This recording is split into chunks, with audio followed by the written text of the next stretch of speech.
నమస్కారం. ప్రతిధ్వని కార్యక్రమానికి స్వాగతం. విధి నిర్వహణలో అసమర్థత, అవినీతి, ఆశ్రిత పక్షపాతం ప్రదర్శించే కేంద్ర ప్రభుత్వ ఉద్యోగులపై కేంద్రం కొరడా జొలిపించింది.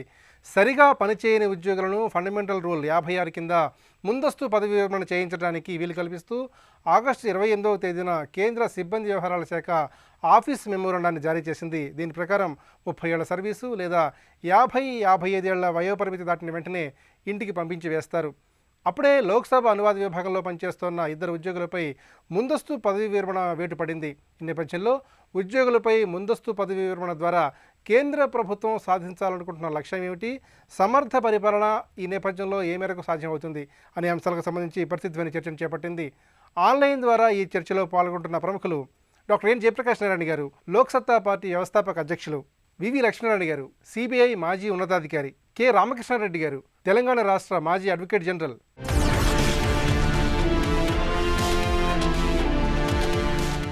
జయప్రకాష్ నారాయణ గారు, విధి నిర్వహణలో అసమర్థత, అవినీతి, అలసత్వం ప్రదర్శించే ఉద్యోగులను ముందస్తు పదవి విరమణ ద్వారా ఇంటికి పంపించేందుకు కేంద్ర ప్రభుత్వం సిద్ధమైంది. ఇందుకు సంబంధించి కేంద్ర ప్రభుత్వం జారీ చేసిన ఉత్తర్వులపై మీ విశ్లేషణ ఏమిటి? ప్రపంచంలో ఏ దేశంలోనూ కూడా లేనంత భద్రత మన దేశంలో ప్రభుత్వ ఉద్యోగులకు ఉన్నది. ఒక దగ్గర స్థానికంగా ఉన్నటువంటి గవర్నమెంట్ ఆఫీసులో చెప్పరాసి దగ్గర నుంచి క్యాబినెట్ కార్యదర్శి దాకా ఒక్కసారి ఉద్యోగంలో చేరితే రిటైర్ అయ్యేదాకా వాళ్ళకి ఏమీ కాదు.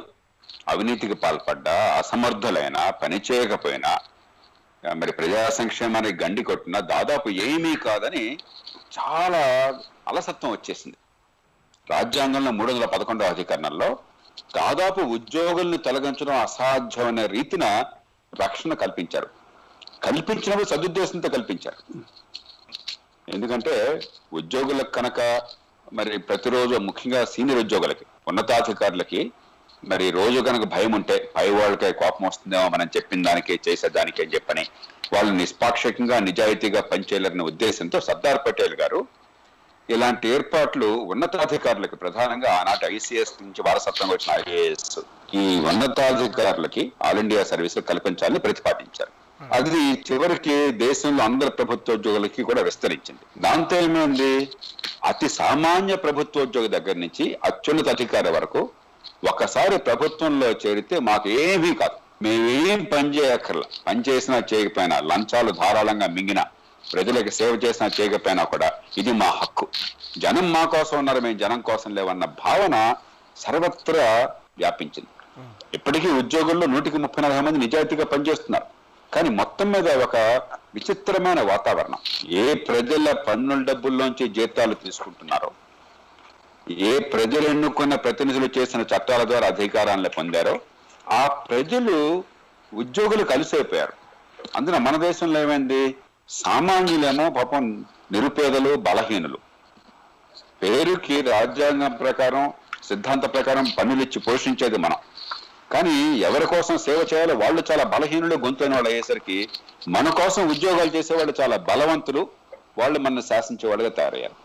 ఈ నేపథ్యంలో ఇది అవసరమైనది, కొత్త విషయం కాదు, పూర్వం నుంచి ఉన్నది. మీకు రామకృష్ణారెడ్డి గారు చెప్తారు, గతంలోనే సుప్రీంకోర్టు ఎన్నో సందర్భాల్లో స్పష్టంగా చెప్పింది, ప్రభుత్వానికి ఈ నిబంధనల కింద మరి ముందస్తుగా రిటైర్ చేసే అధికారం ఉన్నది. కాకపోతే అది శిక్షగా కనుక చూపెట్టినట్లయితే కోర్టులో అన్యాయంగా శిక్ష వేశారని చెప్పుకోవచ్చు. కాబట్టి గతంలో ఉంది, గతంలో కొన్ని సందర్భాలు ఉపయోగించారు, ఎమర్జెన్సీ కాలంలో ఉపయోగించారు. చాలా మంది అధికారులు దక్షిణాది రాష్ట్రాల్లో ఎమర్జెన్సీలో మంచి పని చేశారు.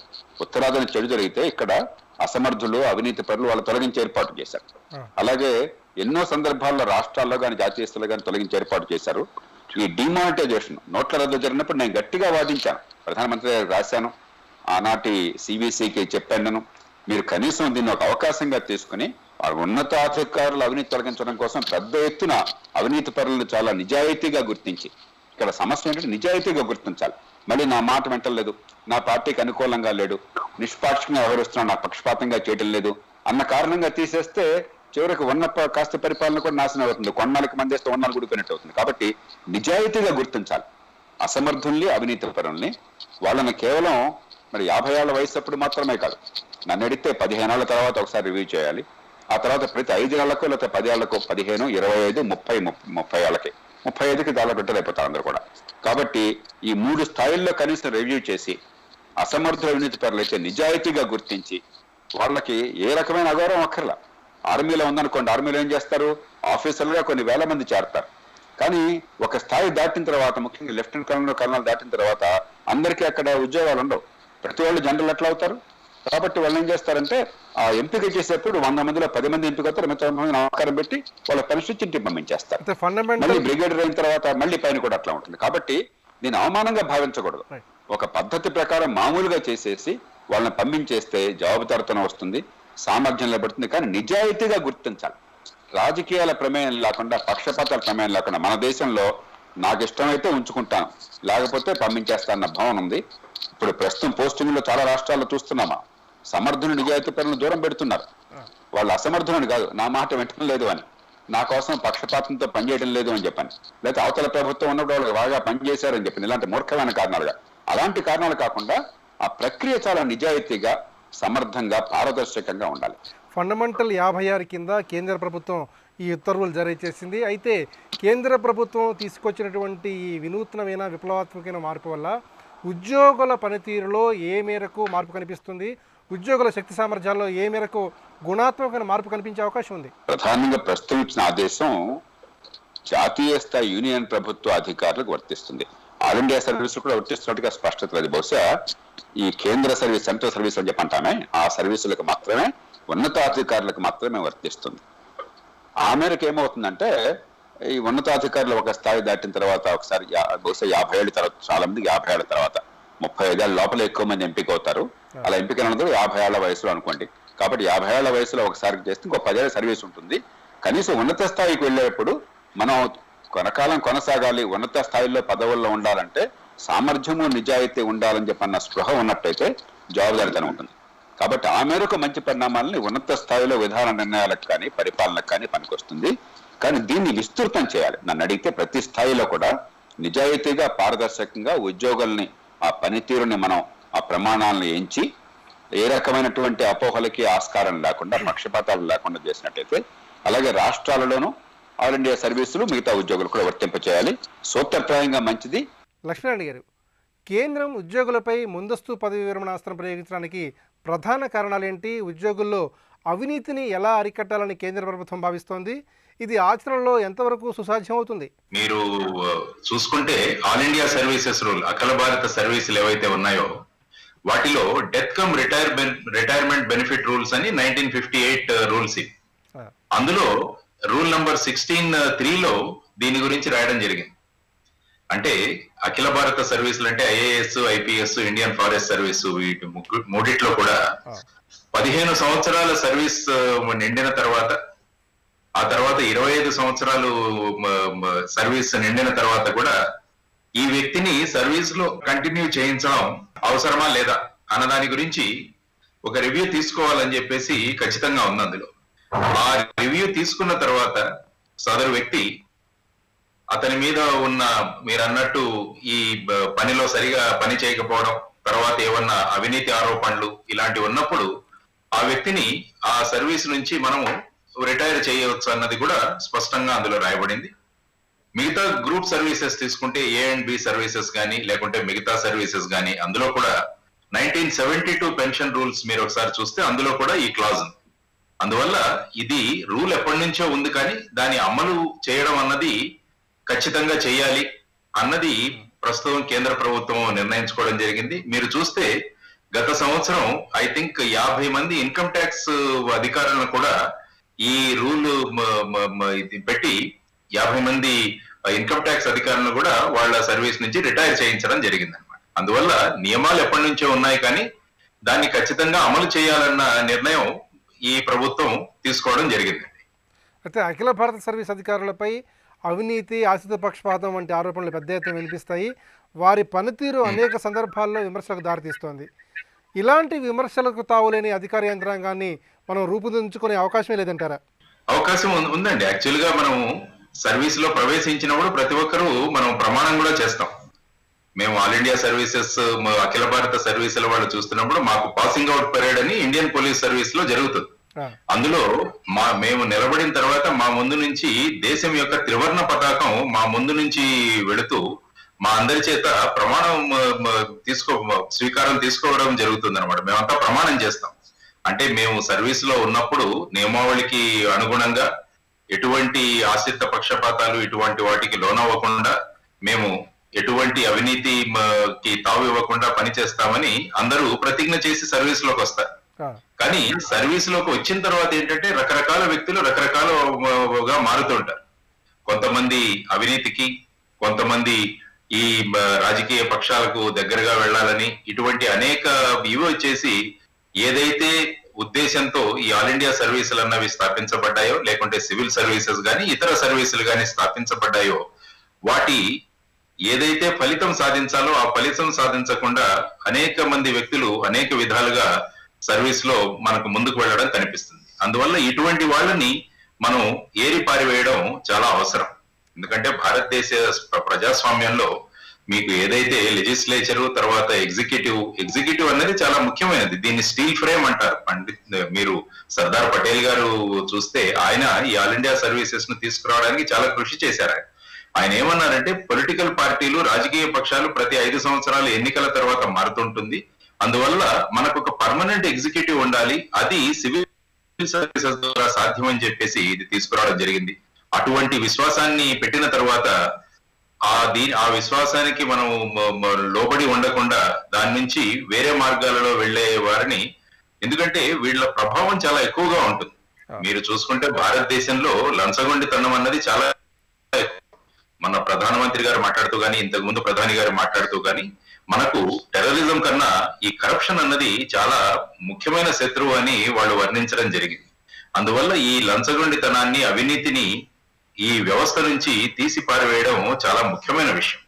అందువల్ల ఈ ప్రొవిజన్ ఏదైతే ఉందో దాన్ని సక్రమంగా అమలు చేస్తే ఎంతో మందికి గుణపాఠం ఉంటుంది. ఎంతో మంది భయంతో కూడా వాళ్ళు ఇటువంటి దారులకు తొక్కకుండా వాళ్ళు సక్రమంగా పనులు చేసే అవకాశం ఉంటుందని నేను అనుకుంటాను.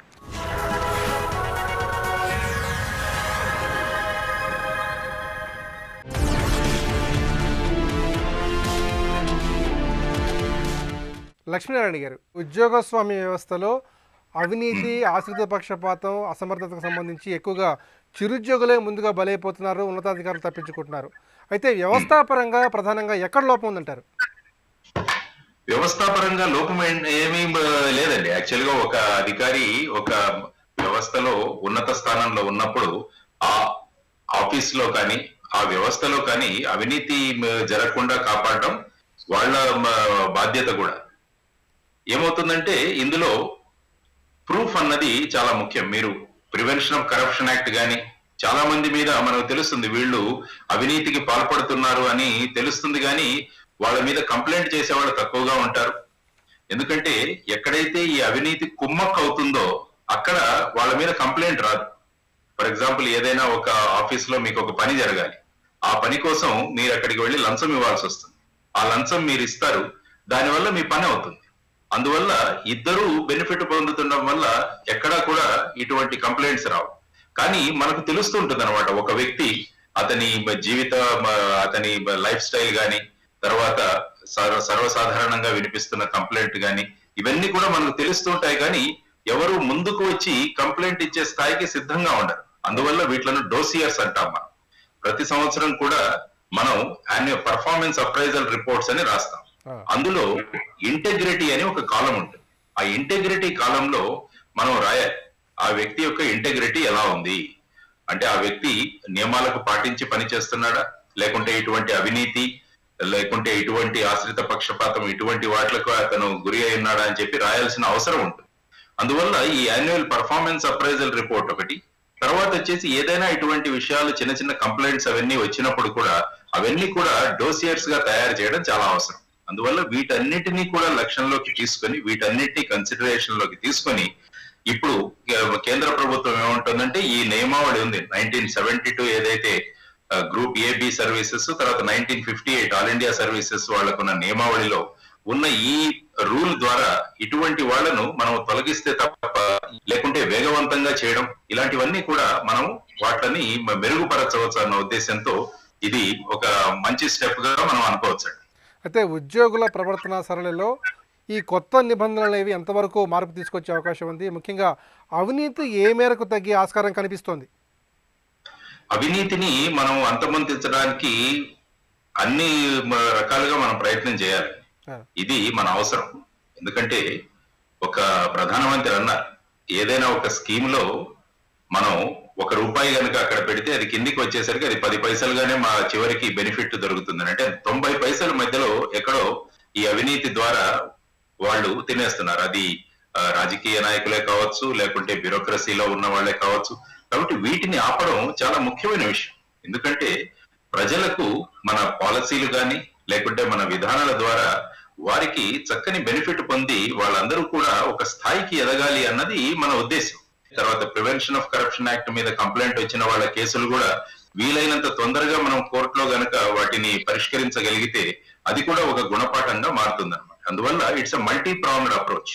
రామకృష్ణారెడ్డి గారు, ఉద్యోగస్వామ్య వ్యవస్థలో ముందుగా అవినీతి విషయంలో కానివ్వండి, లేదా అలసత్వం విషయంలో కానివ్వండి, చిరుద్యోగులే ముందుగా బలైపోతున్నారు.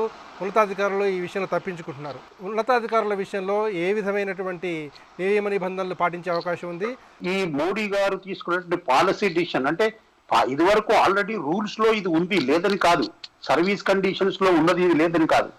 ఇప్పుడు ఈ పాలసీ ఇప్పుడు ఈ గవర్నమెంట్ ఆర్డర్ అనౌన్స్ చేయడంతో నేను పేపర్లో వార్తాపత్రికలో చూసిన లోకసభ స్పీకర్ గారు ఇమీడియట్ గా 2 ఉన్నతాధికారులను వాళ్లకు నోటీస్ ఇచ్చి 3 ఏళ్ల జీతం ఇచ్చి వాళ్ళని పంపించినట్టు. వాళ్ళ దగ్గర ఏదైతే కెపాసిటీ లేక కరప్టివ్ మోటివ్ లేక సరిగా పనిచేయకపోవడంలో 2 అధికారులు ఇమీడియట్ గా ఇంప్లిమెంట్ చేసినట్టు నేను న్యూస్ పేపర్లో చూశాను. అయితే ఇటువంటిది ఇప్పుడు ప్రస్తుతం ఉన్నటువంటి ఒక సబార్డినేట్ సర్వీస్ లో ఉన్నటువంటి రూల్స్ లో ఉన్నట్టు కాకుండా ఈ ఐఏఎస్ ఐపీఎస్ అధికారుల వాళ్ళ సర్వీస్ కండిషన్స్ లో కాస్త మోరార్లెస్ ఇటువంటి సర్వీస్ కండిషన్స్ వాళ్ళకు కూడా ఉన్నాయి. కాకపోతే ఏమైందంటే ఇమ్మీడియట్ ఇప్పుడు కేంద్ర ప్రభుత్వం ఏదైతే ఆర్డర్ ఇష్యూ చేసిందో ఈ సబార్డినేట్ సర్వీస్ లో ఉన్న వాళ్ళందరికీ ఇది ఇంప్లిమెంట్ చేయడం వల్ల ఒక మూమెంట్ రెవల్యూషనరీ మూమెంట్ గా కనుక జరిగితే ఆ రీపర్కషన్స్ ఆల్ ఇండియా సర్వీసెస్ ఉద్యోగుల్లో కూడా కండిషన్స్ ఎక్స్టెండబుల్ అవుతాయి. ఎవరిని కూడా ఈ యొక్క కరప్షన్ ఇన్కాంపిటెన్సీ లేకుంటే వట్గానే వచ్చి డెడ్ వుడ్ గా వచ్చి పనిచేసే ఆఫీసుల్లో పనిచేయకపోవడం వల్ల ఈ యొక్క ప్రభుత్వ యొక్క నిర్వహణ లేకుంటే అధికార బాధ్యతలే కానీ ప్రభుత్వ అడ్మినిస్ట్రేషనే కానీ సరిగా జరగకపోవడం వల్ల దేశంలో అభివృద్ధి జరగదు, దేశం ముందు జరగదు. ఇప్పుడు ప్రభుత్వం ఏం చేస్తుంది, ఒక పాలసీ డిసిషన్ తీసుకుంటుంది. ఆ పాలసీ డిసిషన్ ఇంప్లిమెంట్ చేసేటువంటి అధికారం ఈ బ్యూరోక్రసీకే ఉంటుంది. కనుక బ్యూరోక్రసీ ఇన్ఎఫెక్టివ్నెస్ కనుక ఉంటే ఈ గవర్నమెంట్ తీసుకున్న పాలసీ డిసిషన్స్ పర్కులేట్ ఇంప్లిమెంటేషన్ కావు. కనుక ఈ గవర్నమెంట్ తీసుకున్నటువంటి ఒక పాలసీ డిసిషన్స్ ను ఇంప్లిమెంట్ కావాలంటే వెల్ఫేర్ స్టేట్ అనేది కాన్స్టిట్యూషన్ లో ఏదైతే మనకు ప్రిస్క్రైబ్ చేసినారో లేకుంటే ఇన్కార్పొరేట్ చేసినారో అటువంటి వెల్ఫేర్ స్టేట్ కనుక ఇంప్లిమెంట్ కావాలంటే మన ఉద్యోగులు వాళ్ళు కరప్టివ్ మోటివ్ లేకుండా ఇంటిగ్రిటీతోని వాళ్ళ ఏదైతే ఉద్యోగ బాధ్యతలు నిర్వహించకపోతే ఈ కాన్స్టిట్యూషన్ లో పొందబడినటువంటి వెల్ఫేర్ స్టేట్ కాన్సెప్ట్ ఏంది ఫలించదు. రెండవది అడ్మినిస్ట్రేషన్ కాదు. దేశంలో కొన్ని వేల కోట్ల రూపాయలు ఎక్కడైతే డెవలప్మెంట్ కి అయితే వెచ్చిస్తున్నారో అవి నిరర్థకం అవడానికి అవకాశం ఉంటుంది. కాకపోతే ఈ యొక్కది ఇప్పుడు మొమెంటరీగా ఇటువంటి రూల్స్ ఇవన్నీ ఆల్రెడీ సర్వీస్ కండిషన్స్ లో ఉన్నప్పటికీ కూడా ఇంప్లిమెంట్ చేసేటువంటిది అంత రిగరస్ గా లేదు. ఇప్పుడు రిగరస్ గా ఇంప్లిమెంట్ చేసేది ఉంటే అది ఆల్ ఇండియా ఆఫీసర్స్ కానివ్వండి, సబార్డినేట్ ఆఫీసర్స్ కానీ, స్టేట్ గవర్నమెంట్ ఆఫీసర్స్ కానీ ఇది అప్లై అవుతుంది. ఇది ఒకవేళ విజయవంతం అయితే నేను అనుకుంటా ఒక 70% వరకు ఒక మొదటి దశలో పట్టి మనకి ఏమైనా కనపడడానికి వీలుంటుంది. ఇంకొక విషయం మనవి చేస్తాను నేనేంటంటే ఇప్పుడు ఒక స్టేట్ గవర్నమెంట్ లో గవర్నమెంట్ పనిచేసేటువంటి ఒక సర్వీస్ ఇదే ఉద్యోగస్తులకే రిక్రూట్మెంట్ ఒక పబ్లిక్ సర్వీస్ కమిషన్ ద్వారా జరుగుతుంది. అది కూడా పబ్లిక్ సర్వీస్ కమిషన్ ద్వారా జరగడంలో కూడా అక్కడ ఎఫిషియెంట్ గా జరుగుతుందని నేను అనుకోను. కాకపోతే మున్సిపాలిటీస్ లో లోకల్ బాడీస్ లో ఏదైతే ఎంప్లాయీస్ ఉంటారో వాళ్ళకి ఇంత రిగరస్ లేదు. నేను అనేది ఈ రిక్రూట్మెంట్ చేసేటప్పుడే రిగరస్ కండిషన్స్ ద్వారా వాళ్ళ ఎఫిషియన్సీని ఫిల్టర్ చేసి అపాయింట్ చేయడం వల్ల ఒక విధమైనటువంటి దానికి మొదటి దశలో పట్టి ఒక ఫౌండేషన్ జరుగుతుందని నేను అనుకుంటాను. కాబట్టి ఇక ముందు మోడీ గారి ప్రభుత్వమే కానీ లేకుంటే రాష్ట్ర ప్రభుత్వాలే కానీ ఏం చేయాలి, రిక్రూట్మెంట్ కండిషన్స్ నే రిగరస్ గా ఇంప్లిమెంట్ చేస్తే సర్వీస్ లోకి ఎంటర్ అయ్యే వాళ్ళు కొంత కాంపిటెన్స్ తో ఉంటారని మనం అనుకోవచ్చు. ఉద్యోగుల్లో అభద్రతాభావం తలెత్తే అవకాశం ఉందంటారా? అభద్రతాభావం ఉండాలి. ఉద్యోగి ఇప్పుడు జయప్రకాష్ నారాయణ గారు చెప్పినట్టు ఏదో కొంత ధనం వెచ్చించి ఒక ఇన్ఫ్లుయెన్స్ చేయించి ఒక బంధు ప్రీతితోని ఏదో పక్షపాతంతో ఉద్యోగంలోకి ఎంటర్ అయ్యి ఇక నాకు ఉద్యోగం వచ్చింది నేను ఏం చేసినా పర్వాలేదు అనేటువంటి ఒక అటువంటి ఉండడం వల్ల ఈ అడ్మినిస్ట్రేటివ్ ఇన్కెపాసిటీ వాళ్ళ దగ్గర పెరుగుతుంది. అభద్రతాభావం, నేను పని చేయకపోతే నేను ఈ ఉద్యోగంలో ఉండను అనేటువంటి కాన్సెప్ట్ ఉద్యోగులే ఉండాలి. వానికి అకౌంటబిలిటీ పెరగాలి. జేపీ గారు చెప్పినట్టు నేను ఉద్యోగంలోకి వచ్చాను, నాకేంటి, నాకు ఒక వెహికల్ ఉంటుంది, నాకు ముందు 2-3 అటెండర్స్ ఉంటారు, నాకు ఒక సర్వీస్, నాకు ఒక ఇంటి క్వార్టర్ వస్తుంది, నేను ఉన్నా పోయినా ఏం చేసినా పర్వాలేదు, అది అటువంటి ఇంకో విధంగా నేను బిజినెస్ చేసుకున్నా ఇంకో విధంగా ఆమదని వస్తుంది, ఇన్కమ్ వస్తుంది అనేటువంటి కాన్సెప్ట్ ఉద్యోగుల్లో ఉంటే ఈ అడ్మినిస్ట్రేషన్ జరగదు. ఈ అకౌంటబిలిటీ అనేది ప్రతి స్టేజ్ లో ఉండాలి. అభద్రతాభావం అనేది ఉద్యోగికి ఉండాలి. ఫైరింగ్, అది అమెరికా లోపల కాన్సెప్ట్ ఏమంటే హైర్ అండ్ ఫైర్ అనేటువంటి కాన్సెప్ట్ ఉండగా అక్కడ ఎఫిషియన్సీ పెరిగిందని కొందరు అంటారు. హైర్ అండ్ ఫైర్ అనే కాన్సెప్ట్ ఉద్యోగస్తుల్లో రావాలి. ఇప్పుడు గవర్నమెంట్ ఇన్స్టిట్యూషన్స్ లో సరిగా పని జరగదు, కనపడదు. అదే విధంగా మన దగ్గర ప్రైవేట్ కార్పొరేట్ లైఫ్ లో అక్కడ పోయి చూస్తే పెద్ద కార్పొరేషన్ లో వాళ్ళ దగ్గర నిబద్ధత భావం బాగా పనిచేస్తారు. ఎందుకు అక్కడ హైర్ అండ్ ఫైర్ అనేటువంటి కాన్సెప్ట్ వాళ్ళ దగ్గర బాగా ఉంటుంది కనుక అనేది అభద్రతా భావం అనేది ఉండాలి ఆ ఉద్యోగస్తు లోపల. నేను పని చేయకపోతే, నేను కరప్షన్ లో ఇన్వాల్వ్ అయితే, నా దగ్గర కాంపిటెన్స్ లేకపోతే నా ఉద్యోగం ఎప్పుడో పోతుంది అనేటువంటి పద్ధతి. ఇది మోడీ గారు ఇప్పుడు 50, 55, 30 years అని అంటున్నారు. నేననేది ఇంకా ఏమంటే ఈ 50, 55, 30 years ఆఫ్ సర్వీస్ కాదు, ఆ మధ్యలో పట్టే జేపీ గారు చెప్పినట్టు మధ్యలో పట్టే వాళ్లకు రివ్యూ చేసి వాళ్ళు కనుక ఇన్కాంపిటెన్స్ అయితే వాళ్ళు సర్వీస్ నుంచి తొలగించడమే. అటువంటి పరిస్థితి ఉంటేనే మన అడ్మినిస్ట్రేటివ్ ఎఫిషియన్సీ పెరుగుతుందని నేను అనుకుంటాను.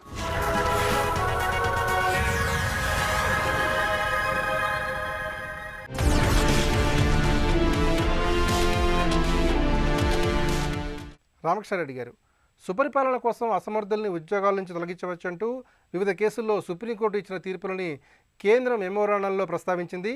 అవినీతి అధికారులపై సుప్రీంకోర్టు తీర్పులు ఏం చెబుతున్నాయి? Master and servant or doctrine of pleasure, ఈ రెండు కాన్సెప్ట్ మన కామన్ లా ప్రిన్సిపల్, మన కాన్స్టిట్యూషన్ లో కానీ సర్వీస్ కండిషన్స్ లో కానీ ఒక అప్రాప్రియేట్ కండిషన్స్ గా రూల్ ఫ్రేమ్ చేసినారు. అయితే ఈ యొక్క ప్రిమచ్యూర్ రిటైర్మెంటే కానీ కంపల్సరీ రిటైర్మెంట్ అనే అంశం ఇది కొత్తదేం కాదు. మన సర్వీస్ కండిషన్స్ లో కానీ central government, state government service conditions లో కానీ అప్రాప్రియేట్ గా ఈ యొక్క రూల్స్ ప్రొవైడ్ చేస్తాయి. ఆల్రెడీ అప్రాప్రియేట్ అకేషన్స్ లో దీన్ని ఉపయోగించి ఈ యొక్క సర్వీస్ కండిషన్స్ ని ఎంప్లాయీస్ ను రిమూవ్ చేయడం అనేది జరుగుతుంది.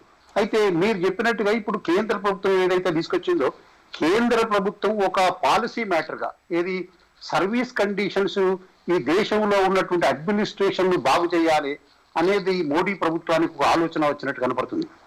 దీన్ని దృష్టిలో పెట్టుకొని వాళ్ళు ఏం చేసినారంటే ఈ సర్వీస్ రికార్డ్స్ ని క్లియర్ గా చేసి ఎవరైతే ఇన్ఎఫిషియన్సీ ఎవరైతే ఉన్నదో, ఓ డెడ్ వుడ్ అనేటువంటి కాన్సెప్ట్ ఎవరి దగ్గరనైతే ఉందో, లేకుంటే కరెక్ట్ ఇంటిగ్రిటీ ఎవరి దగ్గరనైతే లేదో అటువంటి వాళ్ళందరినీ రివ్యూ చేసి వాళ్ళందరినీ 50 or 55 years of age or 30 years of service ఉన్నటువంటి వాళ్ళకు స్వస్తి చెప్పాలనేటువంటి కాన్సెప్ట్ ఇదో ఇన్కార్పొరేట్ చేసి సర్వీస్ ఆర్డర్స్, ఈ యొక్క గవర్నమెంట్ ఆర్డర్స్ ఇష్యూ చేసినట్టు కనబడుతుంది. ఇది మనం అంతా వెల్కమ్ జయప్రకాష్ నారాయణ గారు చెప్పినట్టు 100% కరెక్ట్. ఏంటంటే ఒక టీచరే కానీ లేకుంటే ఒక గవర్నమెంట్ ఎంప్లాయీ కానీ ప్రస్తుతం పనిచేస్తున్న వాళ్ళు వాళ్ళకి ఆఫీస్ ఒక చిట్టీల బిజినెస్ చేస్తారు, రియల్ ఎస్టేట్ బిజినెస్ చేస్తారు, లేకుంటే ఇంకా ఏదో ఆర్గనైజేషన్ లా ఇంకేదో బిజినెస్ చేస్తుంటారు. వాళ్ళకి ఏదైతే డ్యూటీస్ అసైన్ చేసినారో అవిటి చక్కగా నిర్వర్తించి పనిచేయడం అనేటువంటి ఒక డెడికేటివ్ ఇంటిగ్రేటెడ్ అప్రోచ్ చాలా మందిలో మనకు కనపడదు. దీనివల్ల అడ్మినిస్ట్రేటివ్ ఎఫిషియన్సీ అనేది దేశంలో చాలా వరకు తగ్గిందనేది మనందరికి తెలుసు. అందరికి కామన్ లా రోడ్ మీద జనరల్ గా మన జనం టాక్ చేస్తుంటారు, ఆఫీసర్స్ కరెక్ట్ గా ఉన్నారు, పనిచేయడం లేదు. ఇటువంటి పరిస్థితిలో ఈ కాన్సెప్ట్ ఏదైతే ఉందో 50 or 55 years of service or 30 years of service అయిన తర్వాత వాళ్ళందరూ రివ్యూ చేసి తీసివేయడం అనేది, కంపల్సరీగా రిటైర్ చేయడం అనేటువంటిదే కానీ ప్రిమచ్యూర్ రిటైర్మెంటే కానీ అప్రాప్రియేట్ సర్వీస్ రూల్స్ లో కనుక చేస్తే అది బాగుంటుంది. కనుక ఒకవేళ ఏ సర్వీస్ రూల్స్ లో కనుక ఇది లేకపోయేది ఉంటే కేంద్ర ప్రభుత్వమే కానీ రాష్ట్ర ప్రభుత్వమే కానీ అప్రాపరియేట్ గా సర్వీస్ కండిషన్స్ వాళ్ళు అమెండ్ చేసుకోవచ్చు అనేటువంటి ప్రభుత్వం సుప్రీంకోర్టు అనేక మార్లు వాళ్ళు ప్రభుత్వానికి పవర్ ఉందనేటువంటి జడ్జిమెంట్ చెప్పింది. అప్లికబిలిటీ ఆఫ్ లా విషయంలో కానీ ఎలాంటి ప్రాబ్లం ఉండదు. కాకపోతే గవర్నమెంట్ దగ్గర కమిట్మెంట్ ఉండాలి దీన్ని కంప్లీట్ గా ఇంప్లిమెంట్ చేసేటట్టుగా. రామకృష్ణ రెడ్డి గారు, అయితే కేంద్ర ప్రభుత్వం తీసుకున్న ఈ నిర్ణయం వల్ల సుపరిపాలనకు అలాగే పరిపాలనలో సామర్థ్యం పెంచడానికి ఎంతవరకు ఆస్కారం ఉంటుంది? దీన్ని కనుక స్టార్ట్ చేస్తే చాలా మంది వీలైనంత వరకు నేను అనుకుంటాను ఒక 60 to 70% ఈ కరప్టివ్ ఆఫీసర్లే కానీ ఇన్ఎఫిషియన్స్ ఉన్నటువంటి వాళ్ళే కానీ ఒక ఇంటిగ్రిటీ లేనటువంటి వాళ్ళు తీసివేయడం వల్ల మిగతా వాళ్ళ సర్వీస్ లో ఉన్న వాళ్ళ లోపల ఒక సమర్థత, ఒక విధమైనటువంటి భావం పెరిగి, ఒక మంచి ఉద్దేశం పెరిగి, ఒక మంచి పరిపాలన రావడానికి అవకాశం ఉంటుందని నేను అనుకుంటున్నాను. అయితే సాధారణంగా కేంద్ర ప్రభుత్వ ఉద్యోగికి ప్రాథమికంగా ఎలాంటి హక్కులు ఉంటాయి? ఫండమెంటల్ రూల్ 56 కింద ముందస్తు పదవి విరమణ చేయించినట్లయితే న్యాయపరమైన చిక్కులు ఉండే అవకాశం లేదంటారా? లా రిపోర్ట్స్ లో కనుక చూస్తే ఈ సర్వీస్ లాలో ఉన్నటువంటి జడ్జిమెంట్లు ఈ రెంట్ కంట్రోల్లో ఉన్నటువంటి జడ్జిమెంట్లు చాలా కనపడతాయి. ప్రభుత్వానికి సుప్రీంకోర్టు అనేక సార్లు ప్రభుత్వానికి సర్వీస్ కండిషన్స్ ఆల్టర్ చేసేటువంటి ఒక పవర్ ఉంది అని విస్పష్టంగా సుప్రీంకోర్టు అనేక జడ్జిమెంట్లు చెప్పింది. ఆల్రెడీ ఎగ్జిస్టింగ్ సర్వీస్ కండిషన్స్ లో ఫండమెంటల్ రూల్స్ లో పెట్టే కానీ వాళ్ళ ఇంకా వేరే తగు సర్వీస్ కండిషన్స్ రూల్స్ లో పెట్టి కానీ వాళ్ళ premature retirement or compulsory retirement provision ఉంది. కాకపోతే కంపల్సరీ రిటైర్మెంటే కానీ ప్రిమెచ్యూర్ రిటైర్మెంటే కానీ అది పెనాలిటీగా ఉన్నప్పుడు అప్పుడు కొన్ని జడ్జిమెంట్లు ఏముందంటే వాళ్ళకు అప్రాపరియేట్ గా వాళ్లకు notice principles of natural justice కింద నోటీస్ ఇచ్చి ఎంక్వైరీ చేసి తీసేస్తే బాగుంటుందని కొన్ని జడ్జిమెంట్స్ చెప్తాయి. కాకపోతే దాని మీద కొన్ని జడ్జిమెంట్ సుప్రీంకోర్టు ఈ మధ్య కాలంలో ఏముందంటే వాళ్ళకి పవర్ ఉంది, ఆ పవర్ ను శంకించాల్సిన అవసరం లేదు, ఆ పవర్ ప్రకారంగా వాళ్ళని కంపల్సరీ రిటైర్మెంటే కానీ ప్రిమెచ్యూర్ రిటైర్మెంటే కానీ ఇంటర్ఫియరెన్స్ కోర్ట్స్ పవర్ లేదని స్పష్టంగా చెప్పినాయి. కనుక దాన్ని దృష్టిలో పెట్టుకుని సుప్రీంకోర్టు జడ్జిమెంట్ ఏదైతే లా లేడౌన్ చేసినా దాన్ని దృష్టిలో పెట్టుకుంటే ప్రభుత్వం తీసుకొచ్చే ప్రస్తుత సంస్కరణ ఏదైతుందో ఈ పాలసీ మ్యాటర్ ఏదైతుందో దానికి ఎలాంటి లీగల్ గా దానికి వ్యతిరేకం కాకుండా ఎనీ అబ్స్ట్రక్షన్ ఉండదని నేను అనుకుంటున్నాను. జెపీ కృష్ణారెడ్డి గారు, ఒక కేంద్ర ప్రభుత్వ ఉద్యోగి పనితీరును సమీక్షించాలంటే మొత్తం సర్వీస్ రికార్డును పరిశీలించాలి. ఉద్యోగి పనితీరు సమీక్షించే సందర్భంలో ఆశ్రిత పక్షపాతానికి ఆస్కారం లేదంటారా? ఆ ప్రమాదం ఇప్పుడైనా ఉంది రాజేష్. అందుకనే ఆ పారదర్శకమైన పద్ధతులను పాటించాలి. చిత్తశుద్ధి ఉంటే ఇది అసాధ్యం కాదు. ఉదాహరణకి చాలా కాలం క్రితం మహారాష్ట్ర హైకోర్టులో నేను చెప్పి 25 ఏళ్ళు దాదాపు అయిపోయింది. నేను లోక్సత్తోద్యమం ప్రారంభించిన తొలి సందర్భాల్లో జరిగింది. ఎన్నోసార్లు నేను బహిరంగంగా చెప్పాను. ఆనాటి హైకోర్టు ప్రధాన న్యాయమూర్తి, తర్వాత సుప్రీంకోర్టు ప్రధాన న్యాయమూర్తి అయ్యారు. ఆయన మరి న్యాయస్థానాల్లో కూడా అవినీతి ఉందని చెప్పిన భావనతో 150 మంది న్యాయమూర్తులు తొలగించారు. అక్కడ ఈ జిల్లా కోర్టుల్లోనూ లేకపోతే కింది కోర్టులో సబార్డినేట్ జ్యుడిషియల్ ఉన్న వాళ్ళని ఆ తొలగించేప్పుడు ఏమిటంటే మీరు పెద్ద ఎంక్వైరీ పెట్టి, మన దేశంలో ఈ 311 అధికారం తర్వాత ఎంక్వైరీ పెట్టి అదొక కొన్ని ఏళ్లు నడుస్తుంది, వాళ్ళకి బోలిన అవకాశాలు ఇవ్వాలి. ఒకవేళ మీరు ఒక ఆదేశం ఇచ్చినా కూడా మళ్ళీ పైకి అప్పీల్ ఉంటుంది, ఆ పైన కోర్టులకు వెళుతుంది. ఇవన్నీ లేకుండా వాళ్ళు పిలిచి ఏమయ్యా నీ రికార్డు ఇది, నీ సంగతి ఏమిటో నీకు తెలుసు నాకు తెలుసు, నువ్వు మౌనంగా ఇంటికి వెళ్ళిపోతే నీకు పెన్షన్ ఇచ్చి ఏర్పాటు చేస్తాం, లేకపోతే ఏమీ లేకుండా డిస్మిస్ చేస్తాం ఎంక్వైరీ చేసి, నీ ఇష్టం చెప్పంటే అందరూ మౌనంగా వెళ్ళిపోయారు. కాబట్టి దీనికి ఆర్భాటం లేకుండా మళ్ళీ బోల్డంత ఎంక్వైరీలు అదంతా ప్రజలకు ఖర్చు కాకూడదు, జాప్యం కాకూడదు. అలా కాకుండా ఇందాక రామకృష్ణ గారు చెప్పినట్టుగా ఇది శిక్షగా చూపెట్టినట్టయితే మళ్ళీ కోర్టుకు వెళ్ళే అవకాశం ఉంటుంది. ఎంక్వైరీ చేసి శిక్ష అని అనుకునే ఫలానా నేరానికి, ఫలానా అసమర్థతకి, ఫలానా అవినీతికి శిక్ష అని చెప్పంటే అది నిజమా కాదా, రుజువైందా లేదా, ఆ శిక్ష సరైందా కాదా, ఎక్కువగా శిక్ష వేశారా, ఇవన్నీ వస్తాయి. అలా కాకుండా ప్రజా ప్రయోజనాల కోసం అని చెప్పని మీకు ప్రిమిచ్యూర్ రిటైర్మెంట్ ఇస్తున్నాము, రిటైర్మెంట్ అది ఇంటికి వెళ్ళి పెన్షన్ తీసుకోండి అని చెప్పంటే ఏ రకమైన కోర్టులో బెడద ఉండదు. కానీ చిత్తశుద్ధితో చేయాలి. దానికోసం చెప్పిన రాజకీయ ప్రమేయం లేకుండా కొందరు న్యాయ కోవిదులు, అట్లాగే మరి పౌర సమాజం నుంచి గతంలో అధికారులుగా పనిచేసిన వారు చిత్తశుద్ధికి, నిజాయితీకి, నిష్పక్షత మారిపోయిన వాళ్ళు, ప్రభుత్వంలో ఉన్న కొందరు ఉన్నతాధికారులు, వీరందరూ కలిసి చాలా గోప్యంగా మొత్తం సమాచారాన్ని సేకరించి నిజాయితీగా చేయాలి. రెండవది, ఎప్పుడు కూడా మనకి రికార్డుల కంటే ప్రభుత్వంలో రెప్యుటేషన్. మీరు ఈ మదారులు ఎవరిని అడిగినా కూడా, పాత్రికేయులను అడగండి, న్యాయవాదులను అడగండి, లేకపోతే ఇతర శాఖల అధికారులను అడగండి, వ్యాపారస్తులను అడగండి, ఎవరు నిజాయితీ పరులయ్యా మీ అధికారుల్లో, ఎవరు అవినీతి పరులు అంటే అందరూ టకటగా చెప్తారు. కాగితం మీద తేలొచ్చు, తేల్చకపోవచ్చు. కాబట్టి దాని ఆధారంగా చిత్తశుద్ధితో కనుక చేస్తే అది కష్టం కాదు. అలాగే ప్రతి ఒక్కరిని తీసేయాల్సిన అవసరం లేదు. బాగా అసమర్థులు, బాగా పనికి మాలిన వాళ్ళు, బాగా అవినీతి పరులు, వాళ్ళని ప్రతిసారి ఒక 30-40 మంది గుర్తించడం చాలు. 1000 మందిలో 100కి 3-4 తీసేసినా కూడా సమాజంలో బలమైన సంకేతం పెడుతుంది. అదే పనిగా మనం రంధ్రాన్వేషణ చేయాల్సిన అవసరం కూడా లేదు. మన ఉద్దేశం వీరందరినీ శిక్షించడం కాదు, మన ఉద్దేశం పని ప్రమాణాలను పెంచడం, మన ఉద్దేశం జవాబుదారితనాన్ని పెంచడం. దీన్ని నేను ఇందాకన్నట్టుగా 3 స్థాయిలకి చేసినట్టయితే 15 ఏళ్ల సర్వీస్ తర్వాత, 50 ఏళ్ళు వయసులకు 25 ఏళ్ల సర్వీస్ తర్వాత, 55 ఏళ్ళు 60 ఏళ్ళకి రిటైర్ అయిపోతారు అట్లాగో జాతీయ సర్వీసులు అయితే. అలాగే రాష్ట్రాలకు కూడా వర్తింపజేస్తే ప్రతి స్థాయిలో ప్రతి ఉద్యోగికి ఇది ఖచ్చితంగా చాలా మంచి మేలు జరుగుతుంది. కానీ మీరు అన్నట్టుగా రాజకీయంగా కక్ష సాధింపుకు వాడతారన్న భయం అన్నమాట వాస్తవము, దానికి ఆధారాలు ఉన్నమాట కూడా వాస్తవము. దానికి మరి చిత్తశుద్ధితో రాజకీయాలకు అతీతంగా స్వతంత్ర ప్రతిపత్తం అన్నటువంటి సంస్థాగత ఏర్పాట్లు చేయటం అవసరము, పెద్ద కష్టం కాదు నిజాయితీ ఉన్నట్టయితే. అది చేయకపోతే అభాస్ పాలవుతారు, చివరికి ప్రభుత్వాలు అభాస్ పాలవుతాయి. మంచి వాళ్ళని కోల్పోతే పరిపాలన స్తంభించిపోతుంది, ప్రజల నుంచి వ్యతిరేకత కూడా వస్తుంది. కాబట్టి తాత్కాలికంగా మనకు లాభం ఉంది, ఇష్టం వచ్చినట్టు చేసామని చెప్పని మరి మనకేదో సామెత ఉంది కదా, కోతి కొబ్బరికాయ ఇస్తే ఏమవుతుందని చెప్పనది. అలా కాకుండా చిత్తశుద్ధితో చేస్తేనే ప్రజల ఆదరణ వస్తుంది, పరిపాలన బాగుపడుతుంది. అప్పుడే ప్రభుత్వానికి కూడా రాజకీయంగా లాభం ఉంటుంది. అంతేగాని తాత్కాలిక రాజకీయ లాభం కోసం చూస్తే దీర్ఘకాలంలో ప్రభుత్వం నష్టపోతుంది, ప్రజలు అంతకంటే ఎక్కువ నష్టపోతారు. అయితే ఉన్నత స్థాయి అధికారులకు, అఖిల భారత సర్వీస్ అధికారులకు ఈ చట్టాన్ని ఏ విధంగా అనువర్తింపజేసే అవకాశం ఉంది? ఫండమెంటల్ రూల్స్ దీనిలో సెంట్రల్ సర్వీస్ లో మాత్రమే మార్చారు. నా దృష్టిలో వెంటనే ఆల్ ఇండియా సర్వీసెస్ కూడా దీన్ని ప్రయోగించాలి. ఇప్పుడు మనకి ప్రభుత్వంలో మీరు చూసినట్టయితే కనీసం జాతీయ స్థాయిలో రాష్ట్రాల్లో కొన్ని రాష్ట్రాల్లో కొంచెం ఆరోపణలు ఉన్నాయి, రాష్ట్ర పబ్లిక్ సర్వీస్ కమిషన్లు నియామకాలు ఎట్లా ఉన్నాయి. కానీ మొత్తం మీద జాతీయ స్థాయిలో చూస్తే నియామకాలు చాలా సజావుగా జరుగుతున్నాయి. భారతదేశంలో గత 70 ఏళ్లుగా పక్షపాతం లేకుండా నిజాయితీగా జరుగుతున్నటువంటి సంస్థలు ఏమన్నా ఉంటే దానిలో యూపీఎస్సీ ఒకటి ఖచ్చితంగా మనం ఒప్పుకొని తీరాలి. కాబట్టి నియామకాల్లో సమస్య లేదు. కానీ ఒకసారి చేరిన తర్వాత ఇక రేపటి నుంచి నేను పనిచేయక్కర్లేదు, నేను మహారాజుని అయిపోయాను, నేను జమీందారుని అయిపోయాను, ఈ ప్రజలు నన్ను పోషించాలి, నేను కొత్తగా నేర్చుకోక్కర్లేదు, కష్టపడి పనిచేయక్కర్లేదు, నిజాయితీని పాటించక్కర్లేదు, నా ఇష్టం అన్న భావన, ఈ అహంకారం చాలా ప్రబలిపోయింది.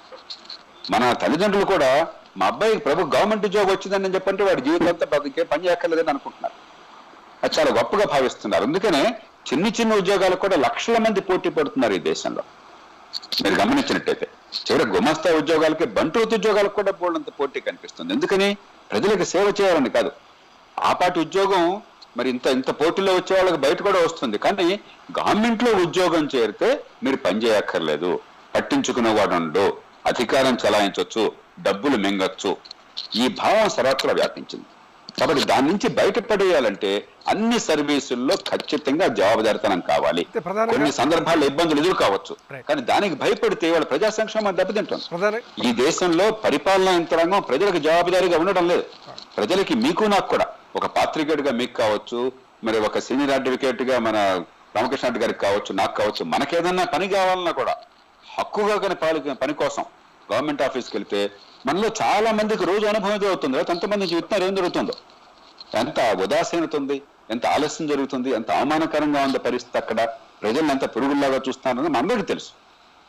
కాబట్టి ఇది నుంచి బయటపడడానికి జాతీయ స్థాయిలో కేవలం కేంద్ర సర్వీసుల్లో కొంతమంది అధికారులకు మాత్రమే కాదు, దేశం మొత్తంలో పరిపాలన బాగు చేయాలని మోదీ గారికి పట్టం కట్టారు. 2 సార్లు ఆయనకి అనుకోని రీతిలో ఏకపార్టీ మెజారిటీ 1971 తర్వాత ఇంతవరకు దేశంలో ఇంకెవరికి రాలా. అంటే 49 ఏళ్ల తర్వాత, 45 ఏళ్ల తర్వాత అలాంటి మెజారిటీ 2వ సారి వచ్చింది. ఎందుకు ఇచ్చారు? మీ అధికారం కోసం కాదు. ఈ దేశంలో వ్యవస్థ అధ్వానం అయిపోయింది, మీలాంటి వాళ్ళు ఏమైనా మారుస్తారన్న నమ్మకంతో. ఆ నమ్మకాన్ని నిలబెట్టుకోవాలంటే చిత్తశుద్ధితో లోతుగా చేయాలి. పైపైన 1-2 చేసి అద్భుతాలు చేసినట్టు అంటించినా పర్వాలేదు, లాభం లేదు. అయితే ఐఏఎస్, ఐపీఎస్ అధికారులు ఏదైనా తప్పు చేసినట్లయితే కేవలం వారిని ఉన్న స్థానాల నుంచి బదిలీ చేయడంతోనే ప్రభుత్వాలు సరిపెడుతున్నాయి. ఈ పరిస్థితుల్లో శిక్షలను ఏ విధంగా ఖరారు చేసే అవకాశం ఉంది? అధికారులకు శిక్షలు ఇవన్నీ కూడా అది పడితే సంతోషంగా నేను దాని గురించి ఆలోచించాను. మీరు క్రమబద్ధంగా 15 ఏళ్లకి, 20 ఏళ్లకి, 25 ఏళ్లకి అట్లాగా వాళ్ళ పనితీరుని పరిశీలించి అవినీతి మరి అలసత్వం ఉన్న వాళ్ళందరినీ కూడా, అయ్యా ఇంటికి వెళ్ళండి, మీరు అయిపోయింది అది అయిపోయింది, ఇప్పటిదాకా ప్రభుత్వానికి అడుగులాగా ఉన్నారు, మీరు పెన్షన్ తీసుకొని పంపించేస్తే ఆ మేరకు చాలు. మనం వాళ్ళ మీద శిక్ష పడడం కోసం మనం సమయం వృధా చేసుకోవక్కర్లేదు. ఈ వ్యవస్థను బాగు చేసి పాలన జవాబుదారీగా చేయడం కోసం చెప్పని ఆ ఏర్పాటు కనుక చేసినట్టయితే ఖచ్చితంగా చాలా మేరకు ఫలితాలు వస్తాయి. ఈవేళ మీరు విద్యను చూడండి, ఆరోగ్యాన్ని చూడండి, ప్రజలకు అందించే సేవలు చూడండి. ప్రపంచంలో అత్యంత అధ్వాన్నమైన స్థితిలో ఈ దేశంలో ఉంది. అన్ని రాజకీయ జోక్యం వల్ల కాదు. స్కూల్ ఎందుకు పనిచేయట్లేదండి? ఎందుకనంటే మన పిల్లలు పాఠశాలకు వెళ్ళినా కూడా చాలా కష్టపడి చదువుకుంటున్నా కూడా పనికిమాలిన వాళ్ళకి తయారవుతున్న మంది ప్రపంచ ప్రమాణాలతో పోలిస్తే అధికారులు ఎందుకున్నారండి? రాజకీయంలో వాళ్ళు అడ్డుపడ్డారేమన్నా? ఎందుకు ఆరోగ్యం అందట్లేదండి ఈ దేశంలో? దానిలో రాజకీయ లోపం కూడా ఉంది, ఎందుకంటే వందలు ఇవ్వటం లేదు. అసలు విధానాలు ఎక్కడ రూపొందిస్తున్నారండి? ఈ కరోనా నేపథ్యంలో మీరు పొరపాటున ఎవరికైనా వ్యాధి వస్తే హాస్పిటల్లో ఎంత అగచాట్లు పెడుతున్నారో మీరు చూస్తున్నారు కదా. ఏం జరుగుతుందో మనకు తెలియదా? ఇది వాళ్ళు ఒక్కసారి ములికి పడితే అర్థమైందా మనకి? ఇన్నేళ్ళు ఆరోగ్యం ఎట్లా ఉందని తెలియట్లేదా? ఇవన్నీ మన వైఫల్యాన్ని నిదర్శనం కదా. కాబట్టి ఖచ్చితంగా మన దేశంలో పాలనా యంత్రాంగం ప్రజల కోసం పనిచేయడం లేదు. ఈ మాటలు నాకు సంతోషంగా నేను అంటంలా, నాకు చాలా బాధతో అంటున్నాను. ప్రభుత్వ ఉద్యోగుల్లో చాలా మంది చిత్తశుద్ధి ఉన్నారని నాకు తెలుసు, నిజాయితీగా ఉన్నారని తెలుసు. వాళ్ళు కొద్దిమంది ఆ భారం మోస్తున్నారు కాబట్టి ఈ మేరకు ఈ పాలన నడుస్తోంది. కానీ ఇది చాలదు. ఆ భారం కొద్దిమంది పడ్డం కాదు. అలసత్వం అన్న వాళ్ళని, అవినీతి పనులు ఖచ్చితంగా ఇంటికి పంపించాలి. వాళ్ళు ప్రభుత్వానికి అల్లుళ్ళు కాదు. వాళ్ళకి మన అప్పులేమో, వాళ్ళని పోషించడం మాత్రం మన బాధ్యత కాదు. వాళ్ళ చేతనైతే వేరే పని చేసుకుని బతకమని, లేకపోతే ఇంటికి వెళ్ళి నిద్రపోమని మనకు అనవసరం. కానీ ప్రజలకు సేవకులుగా వచ్చినప్పుడు ప్రజల కోసం పనిచేయాలి, చిత్తశుద్ధితో పనిచేయాలి. పని చేయకపోతే, ఒళ్ళు వంచి పని చేయకపోతే ఇంటికి వెళ్ళాలి. దానిలో ఏ రకమైనటువంటి రాజకీయ తావు ఉండకూడదు.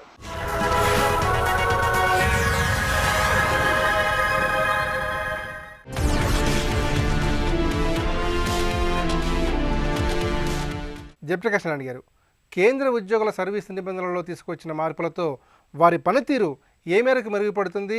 ఇది ఉద్యోగస్వామ్య వ్యవస్థ ప్రక్షాళనలో భాగంగా భావించవచ్చా? ఇది ఒక చర్య మాత్రమే. మనం ఇది పరిష్కారం అనుకోకూడదు, ఎందుకంటే చాలా జటిలమైన సమస్య.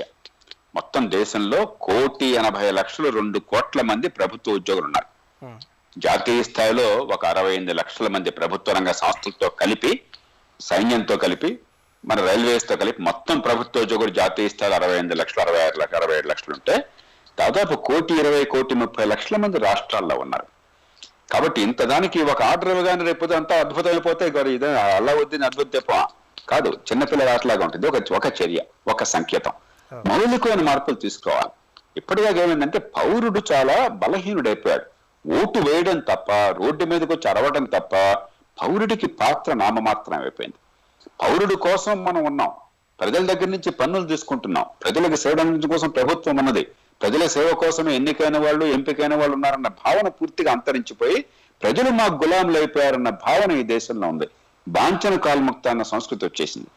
ఆ స్థానంలో మౌలికమైన మార్పు ఒక్క మాటతో రాదు, ఒక్క ఆదేశం రాదు, చాలా మార్పులు చావాలి. ఉదాహరణకి ఇవాళ ఆల్ ఇండియా సర్వీసుల్లో రిక్రూట్మెంట్ లో అనుమానం ఏం లేదు.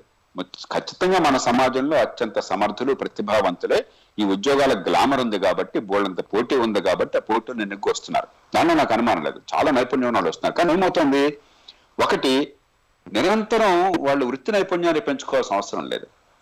అసలు ఏ రంగంలో కూడా నిష్ణాతులు కావక్కర్లేదు. ఎందుకంటే ఇవాళ ఫైనాన్స్ సెక్రటరీగా ఉంటే రేపు ఎడ్యుకేషన్, ఎల్లుండి హెల్త్ కేర్, ఆవులను డిఫెన్స్.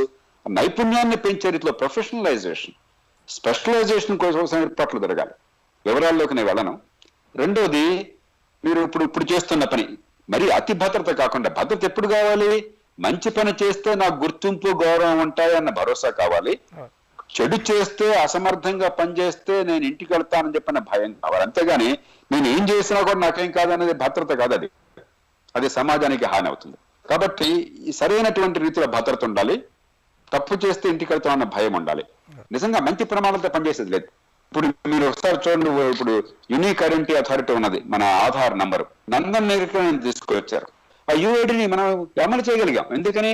ఆ సామర్థ్యం ఉంది కదా. ఆయన ఉద్యోగం కోసం రాలా, జీతం కోసం రాలా, దేశం పట్ల ప్రేమతో వచ్చారు. గతంలో టెలికాం లో మనం శామ్ పెట్టడం తీసుకొచ్చాం.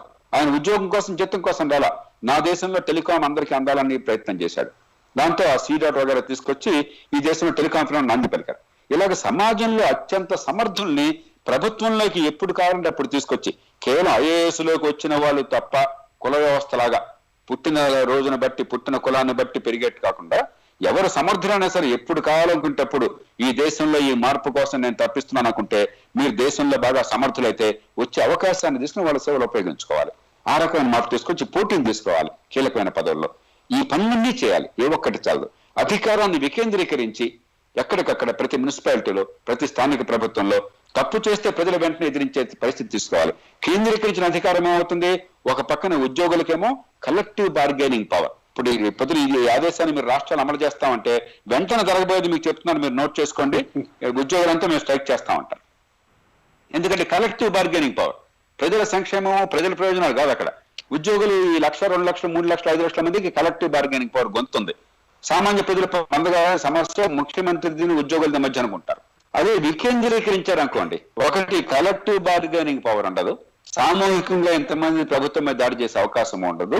రెండోది ప్రజలకి అర్థమవుతుంది, ఇదిగో ఈ రోడ్డు పని చేయకపోతే, ఈ మోరీ పని చేయకపోతే, ఈ నీళ్లు రాకపోతే నాకేమవుతుంది, ఇది నా జీవితాన్ని గురించి అని అర్థమవుతుంది. కాబట్టి పాలనలో మౌలికమైన మార్పులు చాలా తీసుకోవాలి. దానిలో ఇది ఒక తొలి మెట్టు, ఒక చిన్న మెట్టు. దీంతో అన్ని జరిగిపోయినని ప్రచారం చేసుకుంటే ప్రజలకు అన్యాయం జరిగింది అవుతుంది. దీన్ని ఖచ్చితంగా ఆహ్వానిద్దాం.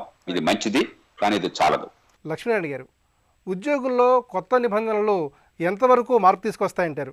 అవినీతి ఏ మేరకు తగ్గే అవకాశం ఉంది? అవినీతిని మనం అంతమొందించడానికి అన్ని రకాలుగా మనం ప్రయత్నం చేయాలి. ఇది మన అవసరం. ఎందుకంటే ఒక ప్రధానమంత్రి అన్నారు, ఏదైనా ఒక స్కీమ్ లో మనం ₹1 కనుక అక్కడ పెడితే అది కిందికి వచ్చేసరికి అది 10 పైసలుగానే మా చివరికి బెనిఫిట్ దొరుకుతుంది. అంటే 90 పైసల మధ్యలో ఎక్కడో ఈ అవినీతి ద్వారా వాళ్ళు తినేస్తున్నారు. అది రాజకీయ నాయకులే కావచ్చు, లేకుంటే బ్యూరోక్రసీలో ఉన్న వాళ్ళే కావచ్చు. కాబట్టి వీటిని ఆపడం చాలా ముఖ్యమైన విషయం.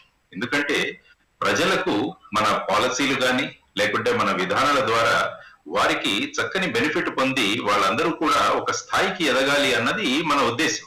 ఖచ్చితంగా ఇటువంటివి మిగతా ఇవి కూడా మనం చేయాలి. తర్వాత ప్రివెన్షన్ ఆఫ్ కరప్షన్ యాక్ట్ మీద కంప్లైంట్ వచ్చిన వాళ్ళ కేసులు కూడా వీలైనంత తొందరగా మనం కోర్టులో గనక వాటిని పరిష్కరించగలిగితే అది కూడా ఒక గుణపాఠంగా మారుతుంది అనమాట. అందువల్ల it's a multi pronged approach. ఉద్యోగస్వామ్య వ్యవస్థలో అవినీతి అనేది చాప కింద నీరులా విస్తరిస్తూనే ఉంది. ఈ పరిస్థితుల్లో అవినీతిని సమూలంగా ప్రక్షాళన చేయడానికి, అవినీతిని సంపూర్ణంగా నిర్మూలించడానికి మీరు ఎలాంటి ముఖ్యమైన సూచనలు చేస్తారు? ముఖ్యమైన సూచనలు అంటే ఏంటంటే అండి, మనకు ఈ అవినీతి ఎక్కడ జరుగుతుంది? మీకు ఎప్పుడైతే ఒక వ్యక్తికి అధికారికి మధ్య ఎప్పుడైతే కాంటాక్ట్ ఏర్పడుతుందో అప్పుడు ఆ అవినీతి అన్నది ఇంకా దాన్ని పెరిగే ఆస్కారం. అందుకనే ఇప్పుడు మీరు ఫర్ ఎగ్జాంపుల్ టెక్నాలజీని ఎంత మీరు తీసుకురాగలిగితే అంత గొప్పగా దీన్ని నివారించవచ్చు. ఇంతకు ముందు మీరు ఈ రైల్వే టికెట్ల కుంభకోణం అని జరిగేది. అక్కడ కొంతమంది వాళ్ళ గ్రూపులుగా ఏర్పడి ఆ రైల్వే టికెట్ల దాంట్లో వాళ్ళు చాలా అవినీతి చేస్తుండేవాళ్ళు. కానీ ఇప్పుడు మనం టెక్నాలజీ తీసుకొచ్చి ఎవరు కూడా రైల్వే స్టేషన్ కు వెళ్లాల్సిన అవసరం లేదు, ఆ క్యూలలో నిలబడాల్సిన అవసరం లేదు. మనం ఎవరికి డబ్బులు కట్టకుండా మనం టికెట్ తీసుకోవచ్చు. ఒక చిన్న ఉదాహరణ. రెండవది వచ్చేసి ఇన్కమ్ ట్యాక్స్ రిటర్న్స్.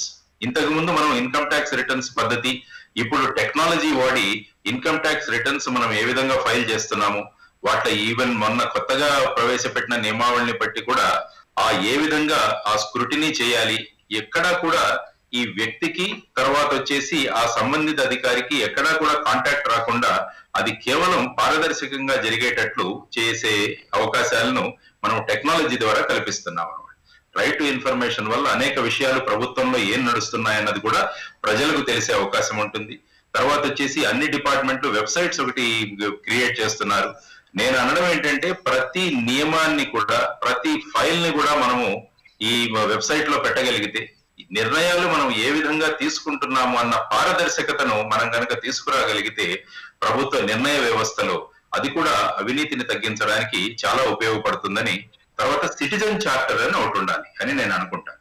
అంటే ఏదైనా ప్రభుత్వం ఒక నియమావళిని ప్రవేశపెట్టిన తర్వాత ఆ నియమాలు క్షేత్రస్థాయిలో ఏ విధంగా అవి ఆచరింపబడుతున్నాయి అన్న విషయాన్ని ఆ వ్యక్తి యొక్క పై అధికారి ఈ వ్యక్తి యొక్క ఎలా పనిచేస్తున్నాడు అన్న దాన్ని యాన్యువల్ పర్ఫార్మెన్స్ అప్రైజల్ రిపోర్ట్ అంటాం. కానీ నేను అనడం ఏంటంటే ఈ సపోజ్ నేను ఒక వ్యక్తి దగ్గర పని చేస్తున్నాను, ఆ వ్యక్తికి నా దగ్గర నా గురించి బాగా రాయాలంటే ఆ వ్యక్తి చెప్పిన పనులన్నీ నేను చేస్తే ఖచ్చితంగా అతనికి నచ్చి నా మీద మంచి రిపోర్ట్ రాస్తాను. అంటే ఆ వ్యక్తి ఏ విధమైన ఇది ఉన్నదన్న దాని మీద నా పర్ఫార్మెన్స్ ఆధారపడి ఉంటుంది. అలా కాకుండా నేను ఒక ఆఫీస్ లో పనిచేస్తున్నప్పుడు నేను ఫర్ ఎగ్జాంపుల్ పోలీస్ విభాగంలో తీసుకున్నాను, నేను ఒక సూపరింటెండెంట్ ఆఫ్ పోలీస్ ఎస్పీగా నేను పనిచేస్తున్నాను ఒక జిల్లాకి. అంటే నా పని వల్ల ఆ జిల్లాలో ఉన్న ప్రజలు వాళ్లకు మేలు జరగాలి. అందువల్ల నా పర్ఫార్మెన్స్ అప్రైజల్ రిపోర్ట్ అన్నది నా పై అధికారి కాకుండా ప్రజలు ఎవరైతే నేను ఎవరి కోసమైతే నేను పనిచేస్తున్నానో, ఎవరి ట్యాక్సుల ద్వారా జీతాలు నాకు ఇవ్వబడుతున్నాయో వారు గనక నా పర్ఫార్మెన్స్ అప్రైజల్ గనక రాయగలిగితే, అంటే పైన ఉన్న అధికారి తర్వాత ఎవరైతే స్టేక్ హోల్డర్స్ అంటాం, ఎవరైతే ప్రజలు మన ద్వారా మనం సేవలు వాళ్ళకి అందించాలో వాళ్ళ పర్ఫార్మెన్స్ కూడా, వాళ్ళ అప్రైజల్ రిపోర్ట్ కూడా దీనిలో కలిపితే అప్పుడు ఖచ్చితంగా ఈ అధికారుల మీద ఒక ప్రభావం పడుతుంది. అంటే నేను సరిగా పనిచేస్తే తప్ప వీళ్ళు నా గురించి సరిగా రాయరు అని చెప్పేసి ఒక భయం కూడా అందులో ఉంటుంది అనమాట.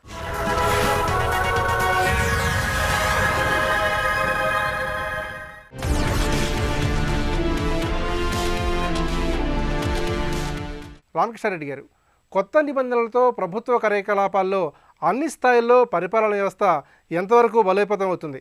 ఇప్పుడు మీరు చెప్పినటువంటి ఏదైతే ప్రశ్న ఉంటుందో ఆ సెంట్రల్ గవర్నమెంట్ ఉద్యోగస్తుల్లో ఇది నిన్న మొన్నటి ఈ మధ్య కాలంలో ఇష్యూ చేసిన జియో ఆర్డర్ కనుక ఇది కలెక్టివ్ బార్గెయినింగ్ అనేటువంటి జేపీ గారు ఏదైతే పదం ఉపయోగించారో ఆ విధంగానే సెంట్రల్ గవర్నమెంట్ ఎంప్లాయీస్ ఒక అసోసియేషన్, వాళ్ళ యొక్క ట్రేడ్ యూనియన్ యాక్టివిటీస్ కాన్సెప్ట్ గా వాళ్ళ అసోసియేషన్ అంతా చేసి ఇది ఆర్బిటరీగా ఉంటుంది, ఇట్లా ఒక 30 సంవత్సరాల సర్వీస్ సరిపోదు, అప్పటి 55 సంవత్సరాల్లో మాకు పిల్లలు లేకుంటే మ్యారేజ్ చేసేటువంటి ఆడపిల్లలు ఉంటారు, మేము ఇంకా పని చేయాలి, మాకు 58 ఇయర్స్ వరకు రిటైర్మెంట్ సూపర్ యాన్యుయేషన్ ఉండాలి అనేటువంటి ఒక డిమాండ్సే కానీ ఆర్గనైజేషనల్ గా వాళ్ళు చేస్తే చేయొచ్చు. కాకపోతే మోడీ గారు ఒక పాలసీ డిసిషన్ తీసుకున్న తర్వాత ఇంప్లిమెంట్ చేసేటువంటి ఒక పట్టుదల ఉన్న వ్యక్తిగా మనకు ఈ మధ్య కాలంలో చూస్తున్నాం. కాకపోతే ఇది ఆల్ ఇండియా సర్వీసెస్ లో ఉన్నది కనుక ఇప్పటి వరకు మనం దానికి వ్యతిరేకంగా ఏం కనపడడం లేదు. దీన్ని ఇంప్లిమెంట్ చేసేటువంటి రీతి లోపల ఇంకా ముందు ఏదన్నా కాస్త వ్యతిరేకతనే కానీ, ప్రొటెస్టే కానీ, ఆర్గనైజేషనల్ రిప్రజెంటేషనే కానీ ప్రభుత్వ ఉద్యోగుల ద్వారా ఉండవచ్చు. దాన్ని మోడీ గారు ఏ విధంగా ఎదుర్కొంటారు, లేకుంటే ఏ విధంగా ఉద్యోగులు సమర్థిస్తారనేటువంటిది మనం వేచి చూడాల్సిన విషయమే. ఇప్పుడు ఆ పాలసీ డిసిషన్ లోపల తప్పేమి కనపడదు. ఎందుకంటే నీకు గవర్నమెంట్ సర్వీస్ లో 30 సంవత్సరాల సర్వీసు ఇస్తున్నాడు, కాకపోతే 55 సంవత్సరాలు వచ్చే వరకు అలౌ చేస్తున్నాడు. ఈ యొక్క సర్వీసు లోపల నీవు కనుక కరెక్ట్ గా ఉంటేనే, నీ దగ్గర ఇన్ఎఫిషియన్సీ ఉంటేనే తీసేస్తా అనేటువంటి పద్ధతి ఆ జీవోలో, ఆ పాలసీ ఆర్డర్ లో గవర్నమెంట్ ఏదైతే ఇష్యూ చేసింది అందులో మనకు కనపడుతుంది. కనుక దాన్ని చెడు అని కోర్టులకు పోవడమే కానీ, లేకుంటే దాన్ని చెడు అని ఒక ఆర్గనైజేషనల్ కెపాసిటీగా రిప్రజెంట్ చేసి ఏదో ఎడ్యుకేషన్ చేస్తారని నేను అనుకోను. అందులో వాస్తవికత వాళ్ళకి కనపడడం లేదు. అందుకొరకే నేననేది కేంద్ర ప్రభుత్వంలో సమర్థంగా ఇంప్లిమెంట్ జరిగితే దాని యొక్క ఎఫెక్ట్ సెంట్రల్ సర్వీసెస్ మీద ఉంటుంది, తర్వాత దాని యొక్క ఎఫెక్ట్ స్టేట్ గవర్నమెంట్స్ లో ఉంటుంది. ఇది మొదలు కేంద్ర ప్రభుత్వంలో కనుక దీని యొక్క ఒకటి ఇంప్లిమెంట్ జరిగితే దాని యొక్క ఎఫెక్ట్ మిగతా రాష్ట్రాల్లో తప్పకుండా ఉంటుంది. వచ్చే రోజుల లోపల ఈ విధమైనటువంటి పాలసీ డిసిషన్ తీసుకొని ఇంప్లిమెంట్ చేయకపోతే మన ప్రభుత్వ ఉద్యోగుల ద్వారా జరిగేటువంటి అడ్మినిస్ట్రేషన్ చాలా చెడుగా ఉందని మన ప్రజల లోపల ఒక భావం ఏర్పడ్డది. ఇప్పుడు ప్రభుత్వ ఒక సెక్రటరియట్కి పోయి కానీ, ఒక ప్రభుత్వ కార్యాలయానికి పని, ఒక మన సిటిజన్ పౌరుడు కనుక ఏదైనా పని గురించి పోతే అక్కడ పని జరగదు.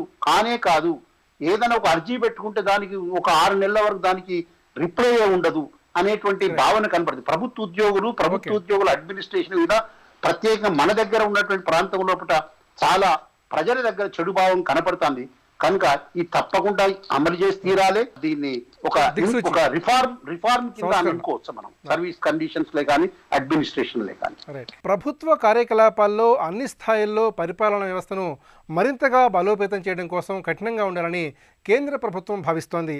అలసత్వం, ఆశ్రిత పక్షపాతం, అవినీతి లాంటి జాడ్యాలను మట్టిపెట్టాలని కేంద్ర ప్రభుత్వం చూస్తోంది.